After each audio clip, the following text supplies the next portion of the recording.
The Everything Apartments podcast is provided with support from the Apartment Association of Greater Los Angeles, better known as AGLA, serving residential landlords throughout Southern California through education and advocacy. Visit aagla.org.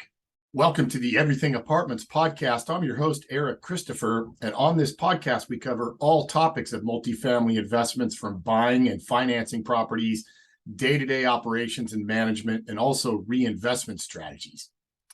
This is episode 24 of the podcast, so don't forget we have 23 back episodes, and I encourage you to scroll back in whatever podcast platform you're using and take a listen, as we have some great guests like we do today, covering a variety of topics around multifamily housing. Short-term rentals, which we commonly associate with Airbnb and VRBO, have been quite a game changer in residential real estate for some years now. I'm sure most of us have enjoyed traveling and using some of these types of properties like I do. I'd much rather stay in one of those than a hotel at this point. But we see more and more apartment owners starting to incorporate that model into their properties. The income upside is definitely there, but it does come with a little heavier management responsibility.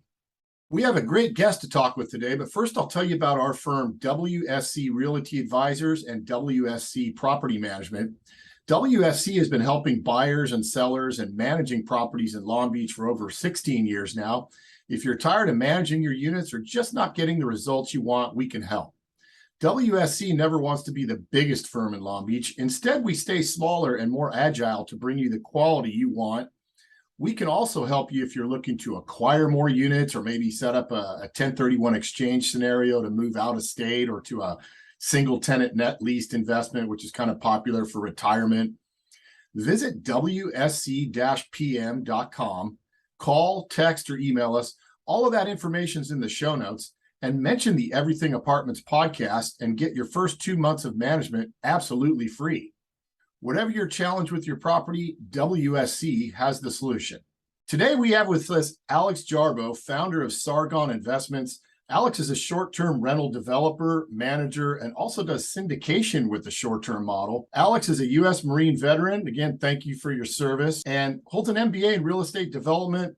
His company goal is to develop 650 short-term rental cabins in the next 3 years. Alex has a great YouTube channel called Alex Builds. I've really enjoyed exploring that, and I think anybody interested in real estate would also enjoy it. Today, we'll talk to Alex about this interesting model and maybe provide some hints as to how apartment owners can capitalize on this income potential. Alex, it's great to have you with us today. Oh, thanks for having me on, man. Great. So like I mentioned here just a second ago, I got a chance to really kind of explore who you were with your YouTube channel, and watched a great interview that when we get near the end, we'll remind the listeners of the YouTube channel. It appears that the upside in short term on its face looks to be basically a better cap rate compared to a permanent rental mark. And just in our little neck of the woods, I did some checking on Airbnb yesterday and today.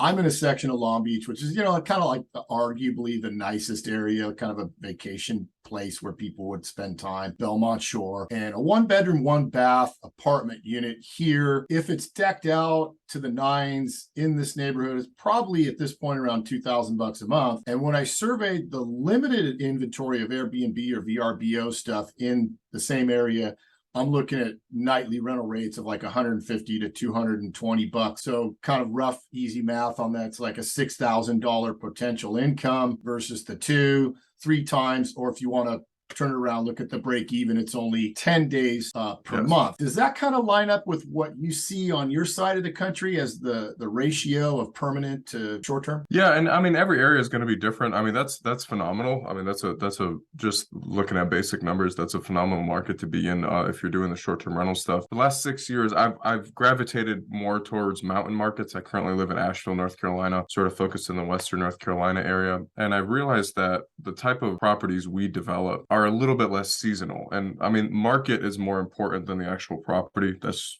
in general. Across any type of real estate class you're a part of, market is more important than property. But we also like to focus on developing unique cabins or unique type of properties. All of our properties right now are permanent foundation stick-built houses. So we're not doing like tiny houses on wheels or like yurts or glamping. It's like our exits built in if we ever do decide to sell those properties again. The unique properties is what I've been focused on, like the log cabins, the A-frames, the chalets, the cottages. We're playing around with tree houses right now, but those even tend to bring even a higher nightly rate. Like we have a 800 square foot cabin. That was actually our very first one, our A-frame. Last year, it netted after debt service was like $46,000 in the year. So that's just one. That's sort of the first one's sort of the example I like to give when it comes to just, I guess, how to get started or just numbers in general. No, understood. And that's the key. I mean, we're obviously kind of in a different scenario over here, and we're talking to owners that have had perm rentals like I manage for them, and they've had the same business model forever and ever. And with the increase in just government fees and cost of doing business, always increasing, never decreasing, and looking at alternate means to increase your net is a really great idea that I think is almost a necessity at this point. And I really liked your interview that I saw yesterday with that fellow Whitney Sewell. And Absolutely. it was really great. That was a really good snapshot of what you do and how you do it. And it was really kind of interesting. I had the question that was actually answered in there. It's interesting. You underwrite your properties as they would be permanent rental properties versus the underwriting. Tell me a little bit about that. Yeah, and I will say, so that podcast was done earlier this year. We have tweaked that slightly, but yeah, we do that. That's the first thing is, I mean, just with any type of business you're in, you always think of exit in mind, right? I mean, multifamily people, real estate people, I mean, when you're bringing on investors, that's sort of the first thing. It's like, okay, how long are we married to each other for? I like to underwrite them as long-term rentals. It was a little difficult to do 6-8 months ago. It's getting better now.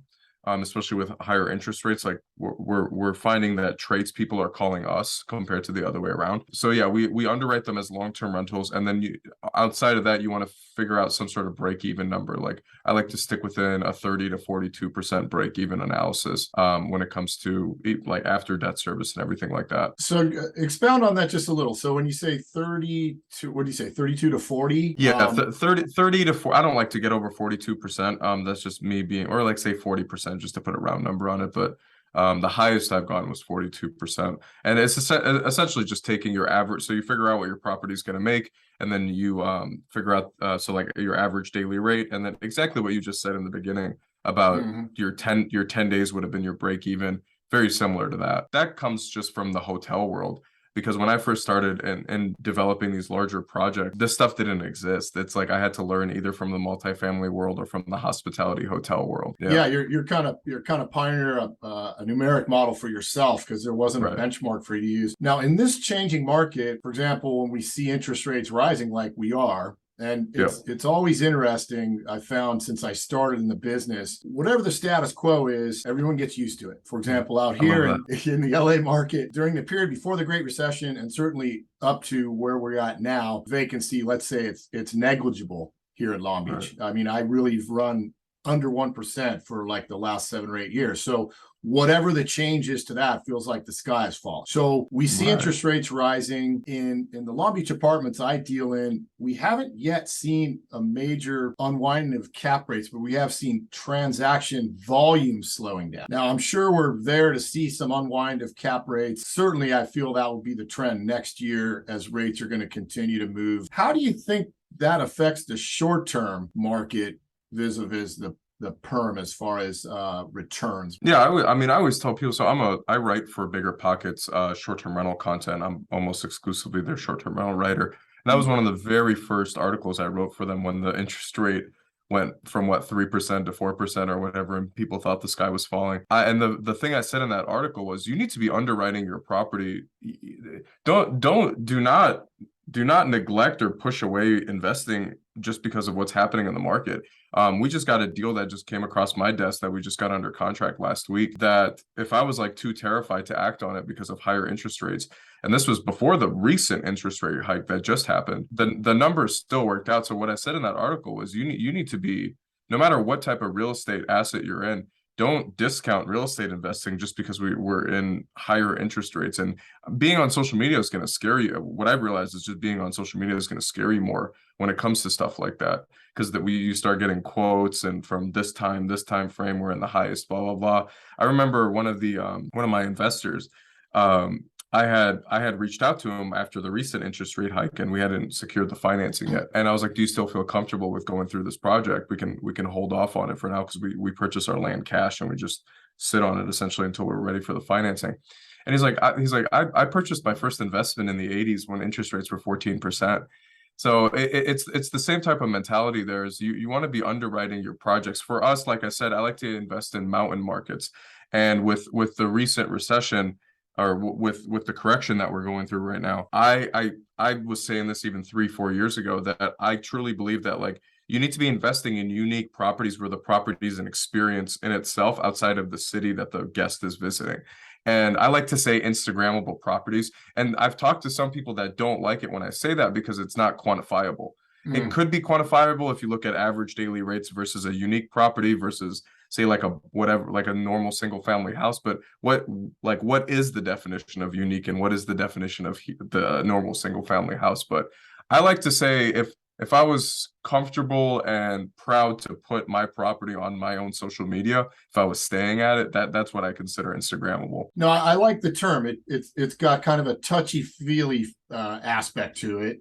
Yeah. But all you have to do is kind of picture the last time as a traveler, what impressed you about the short term you stayed at? I mean, for me, I went to Europe with my dad. We stayed in all short terms. And all I did when I set it up was I looked for the center of town where the most bars and restaurants were, and I picked the closest short term. But you've got a great point that would apply to Long Beach owners is when I look at the offerings that are out there on the two platforms, there's a section of town that basically has them all clustered. That's close to the water. Where you're going to get the location aspect, not so much in the middle part of town. So not every property is compatible with short term. Whatever you can do, like you're saying, Instagrammable or a unique experience inside or outside. Because, like, if we're talking about outside of development, we purchase properties that are already short-term rentals as well, that has some room for, like, future development.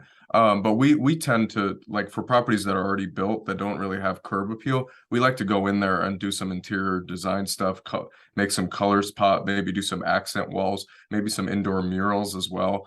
So inside and outside, you can make the property pop. No, that is super cool, because there's always little things you can do. And then when the guests get there, like you're saying, you were talking about the approach to your properties and maybe for where you're at, how, what's the longest distance you'd want and all those aspects. And out here, it just may be location, obviously, the curb appeal. I mean, in a tougher area, and I've seen this happen with perm rentals, is guys will go in, they'll dress up the inside of the unit to the nines where anybody would live inside the space, but you walk outside and you go, wait, I don't want to be in this neighborhood after dark. Right. Same thing here, where when you pull up the thing, and it's cool because we can a lot of the apartment owners that I work with, and myself included, like, we don't live in our building, but with this type of rental, certainly, like, probably almost everybody at this point has been to at least one, and you roll up to the thing and you're either, like, sort of immediately impressed, or you're just like, okay, well, it should be okay. You're like, that wasn't in the picture. Yeah. Right. That is exactly a little bit like internet dating, right? The pictures never seem to, the curb appeal and the amenities, but like everything else, location trumps everything. Absolutely. So government overreach, we were talking a little earlier, here in California is on a scale, from what I've talked to different people across the country, it's off the Richter scale. And during the COVID period, we saw even more of that. And applying that not just to apartment rental, but to the short-term market. I have a really good friend with a beautiful house in Palm Springs. He was making some great returns with short-term rentals because he was close enough to Coachella. You have 2 or 3 or maybe 4 big events there per year, and he was just rolling in returns.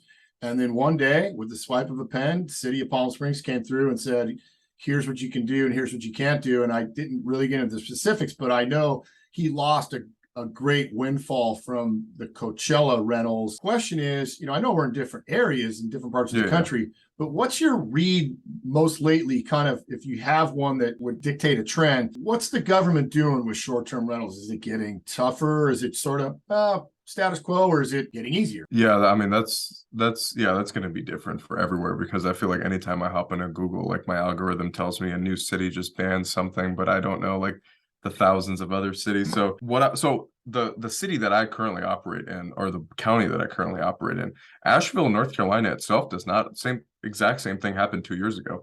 The city does not allow for short-term rentals. When I first started, what I could afford was in the county. I couldn't be close to the city. That actually helped us during COVID. We're like, most of our properties are 15 to 25 minutes into downtown. And a lot of people are comfortable. A lot of people drive into the city anyways. It's sort of the center of the East Coast. That during COVID, people got pushed out from the metro cities into more rural areas. And that helped us. And that wasn't our strategy prior to COVID, right? But people are more comfortable driving like off the beaten path a little bit if they can have a more unique stay. If you're in a drive-in city, for your listeners, what I anytime I hop on a short-term rental or a multifamily podcast, like what I always recommend doing is, and I have some friends that do this that are in the multifamily space. They have taken, say, like a building, or like if it's a piece of their multifamily business, or maybe just their entire building, if that's their only multifamily business, is they've converted the whole thing into short-term rentals. The way they have skirted the short-term rental laws in their city is by getting a hotel license. And that's huge. Again, every city is going to be different, but I have a couple friends that I have done that, taken their multifamily units and converted them into essentially boutique hotels. Like there's no person on staff, like on the property. It's just everything's done through e-locks and everything is automated. It's an interesting suggestion. No, that seems like it'd be great. And then each locality is going to have different rules around that. Now, let's take a minute and compare short-term rental platforms to rideshare platforms. And many of us, including myself, right here in my neighborhood, seen like a radically different pricing model and availability over, let's say, the last 3 or 4 years to just get a ride across town. For example, it used to cost me like $8 to get to my favorite watering hole, and now it costs 14 to 16. Yeah. So how have the short-term platforms changed over the last 3 or 4 years? Is there higher fees? Is there other things that have constrained you? Like, tell me a little bit about how the platforms are treating you these days. Yeah, I love this question because it's very interesting. So Airbnb, VRBO existed prior to the 2008-9 recession, but Airbnb started in 2008. I think Uber started in 2008, and I forgot when Lyft started. I'm currently finishing up a doctorate in leadership and business, and my dissertation is on the sharing economy.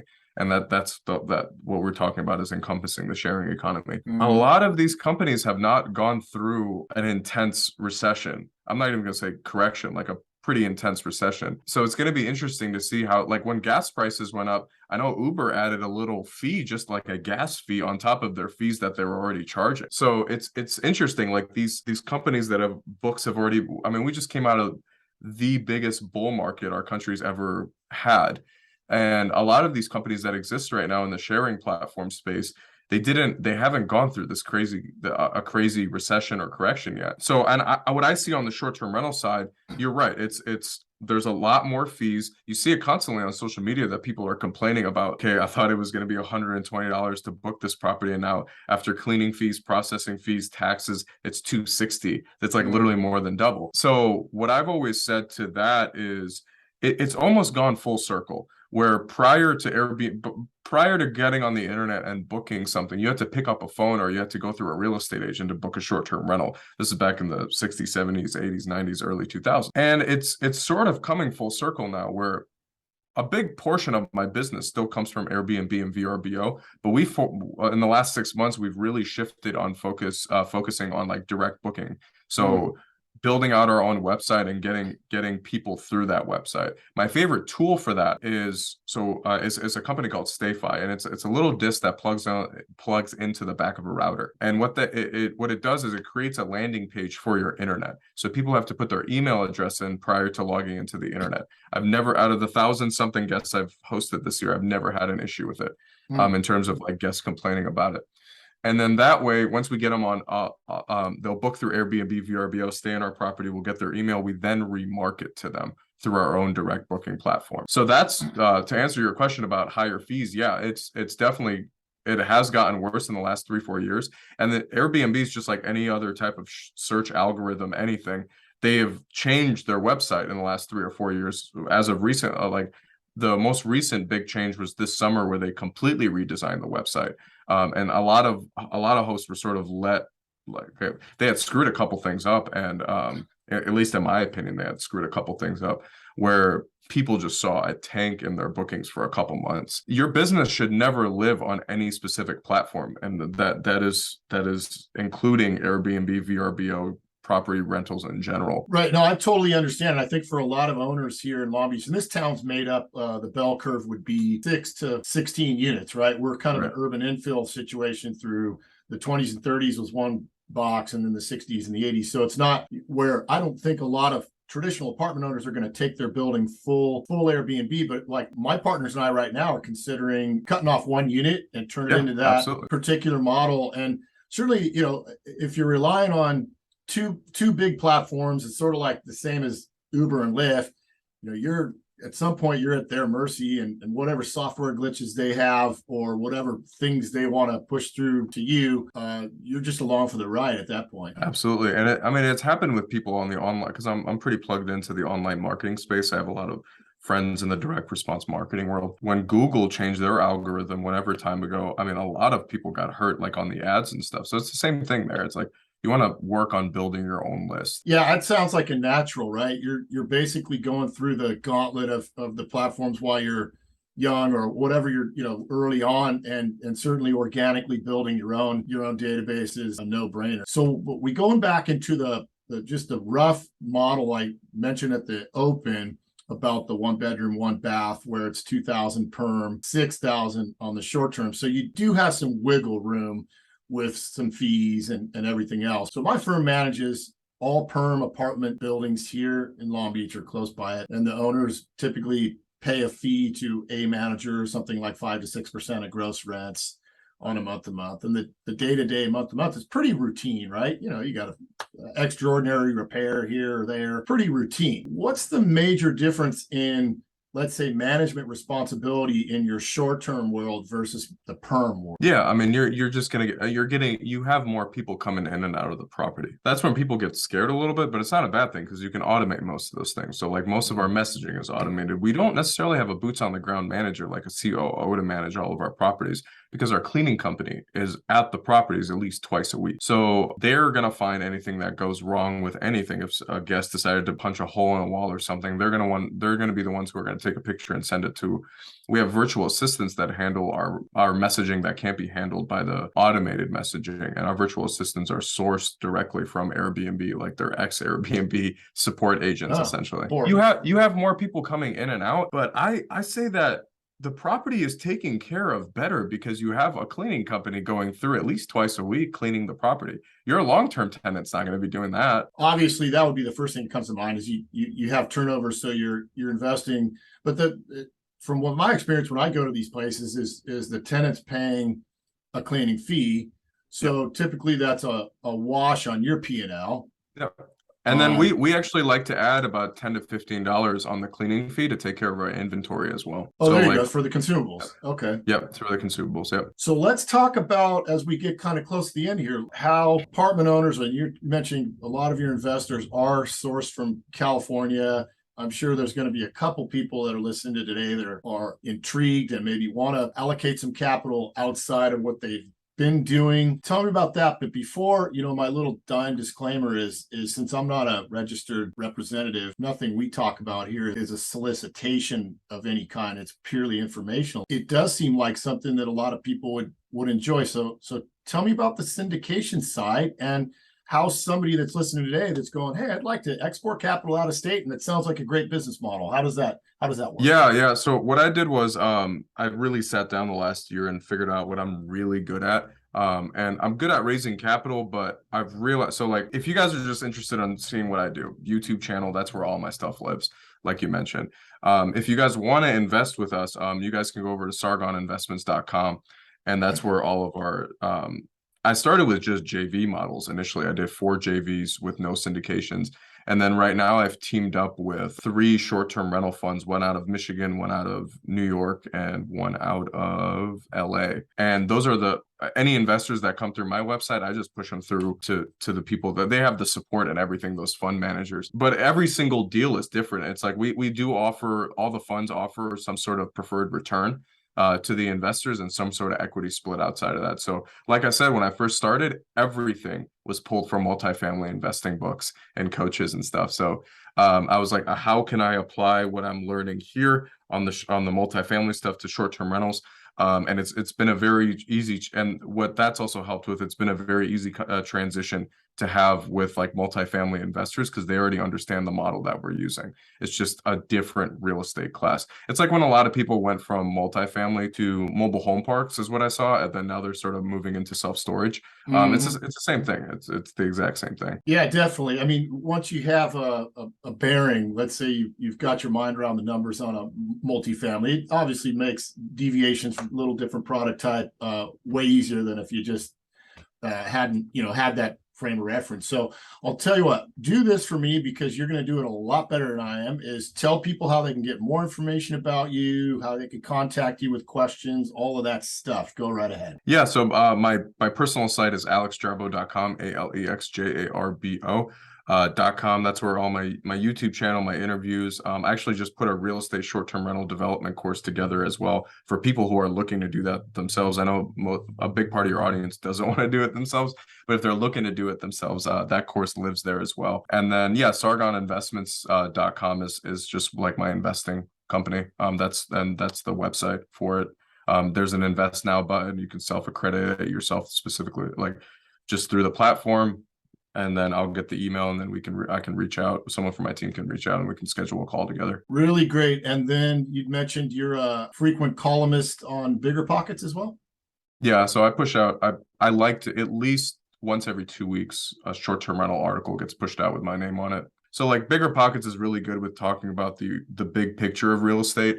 And I try to take that big picture stuff and just apply it to short-term rentals. So it's like, okay, we're going through a correction. What do these markets look like? Or what does the market? I was like, okay, what does the market, exactly what we just talked about. It's like, what does the market look like in a recession with short-term rentals? So I just take the big stuff that they publish and just apply it to short-term rentals for them. Watched a handful of those YouTube videos, and I really think no matter who you are, if you're interested in real estate, you're going to enjoy those videos. So certainly for any owners out there, in a lot of areas, the short-term rental model would be viable. Obviously, one size does not fit all, but definitely has some upside to it. Check out Alex's content and where he just mentioned, and get a hold of him if you're more curious about it. And Alex, I really appreciate having you with us today. Oh, thank you for having me on, sir. Thank you for listening to the Everything Apartments podcast. I'm your host, Eric Christopher. Stay tuned for another episode coming soon.